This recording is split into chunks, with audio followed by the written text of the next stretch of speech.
ഇപ്പം എവിടെയാണ് നമ്മൾ ജീവിക്കുന്നതെന്ന് നമ്മൾ അറിഞ്ഞു കഴിഞ്ഞാൽ, നമ്മൾ ആരോടാണ് ഏറ്റുമുട്ടുന്നതെന്ന് അറിഞ്ഞു കഴിഞ്ഞാൽ, അല്ലെങ്കിൽ ഏറ്റുമുട്ടുന്ന ആ പ്രസ്ഥാനത്തിൻ്റെ നീളവും വീതിയും കനവും അറിയാതെ ഇരുന്നാൽ നമ്മൾ വിചാരിക്കും ഇതും ഒരു ജനാധിപത്യ കക്ഷിയാണ്, അവരും ജനാധിപത്യത്തിൽ പങ്കെടുക്കുന്ന കക്ഷിയാണ്, അവർക്ക് വോട്ട് കിട്ടാതെ ഇരുന്നാൽ പ്രശ്നങ്ങളൊക്കെ തീരും എന്ന് പറഞ്ഞാൽ വോട്ട് കിട്ടാതെ അവരെങ്ങനെ അകറ്റി നിർത്തി കഴിഞ്ഞാൽ ഈ പ്രശ്നങ്ങൾ തീരും എന്ന ഒരു വിചാരത്തിലേക്ക് എത്തും. ജവഹർലാൽ നെഹ്റു പണ്ട് പറഞ്ഞ കാര്യം നമ്മളിപ്പോൾ ഓർക്കണം. നെഹ്റു ആദ്യത്തെ തെരഞ്ഞെടുപ്പ് കഴിഞ്ഞപ്പോൾ 51-52 ഇലക്ഷൻ കഴിഞ്ഞപ്പോൾ നെഹ്റു പ്രധാനമന്ത്രിയാവുന്നു. അന്നത്തെ ഏറ്റവും വലിയ എതിരാളി എന്ന് പറഞ്ഞാൽ പ്രതിപക്ഷ കക്ഷി കമ്മ്യൂണിസ്റ്റ് പാർട്ടിയാണ്. അന്നത്തെ CPI ആണ്, അന്നത്തെ പിളരാത്ത കമ്മ്യൂണിസ്റ്റ് പാർട്ടിയാണ് അന്നത്തെ പ്രധാനപ്പെട്ട പ്രതിപക്ഷത്തിരിക്കുന്ന AKG ആണ് പ്രതിപക്ഷ നേതാവ്.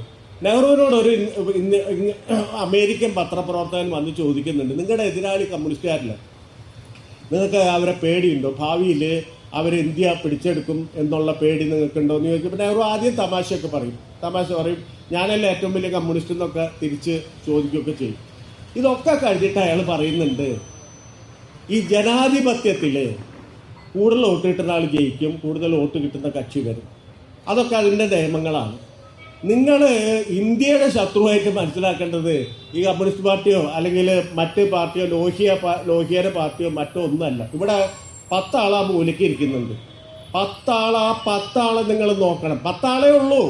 അന്ന് ഗാന്ധിയുടെ വധത്തിന് ശേഷം ഇവിടെ അധ്യക്ഷൻ പറഞ്ഞ പോലെ ഗാന്ധിയുടെ വധത്തിന് ശേഷം തിരിച്ചടിച്ചു.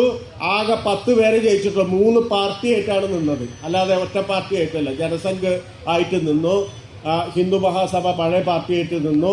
സന്യാസിമാർ ഇവിടെ കുംഭമേളയ്ക്ക് വന്ന സന്യാസിമാർക്ക് അന്നും പാർട്ടിയുണ്ട്. അത് നമുക്കിപ്പോഴും കേരളത്തിൽ അറിയാത്ത കാര്യമാണ്. രാമരാജ്യ പരിഷത്ത് എന്ന് പറയുന്ന ഈ ജൂന അഖാഡ എന്നൊക്കെ പറഞ്ഞ് വന്ന ആൾക്കാർ, അവർക്ക് 3 സീറ്റ്, ഹിന്ദു മഹാസഭയ്ക്ക് 4 സീറ്റ്, അങ്ങനെ 10 സീറ്റാണ് അവർക്ക് ആകെ ഉണ്ടായിരുന്നത്.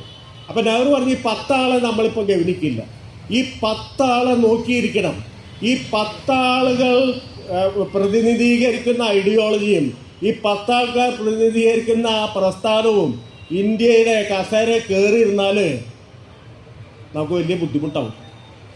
ഇന്ത്യ വിൽ സർവൈവ്, ഇന്ത്യ അതിജീവിക്കും, ഇന്ത്യയിലൊന്നും അത് അങ്ങനെ വിലപ്പോയില്ല. പക്ഷേ ഇവരൊരിക്കൽ അധികാരത്തിൽ കയറിയാൽ താഴെ ഇറക്കിയാൽ തന്നെയും അവരുണ്ടാക്കിയ പരിക്കുകൾ, സാമൂഹ്യമായ പരിക്കുകൾ, സാംസ്കാരികമായ പരിക്കുകൾ, വ്യക്തിമൂല്യങ്ങൾ ഉണ്ടാക്കിയ പരിക്കുകൾ, ഇതൊക്കെ പരിഹരിക്കാൻ ഒരുപാട് സമയം വരുന്ന അന്ന് പ്രവാചക തുല്യമായ രാഷ്ട്രീയ സ്വരത്തിൽ നെഹ്റു പറഞ്ഞിട്ടുണ്ടായിരുന്നു. ആ കാലാണ്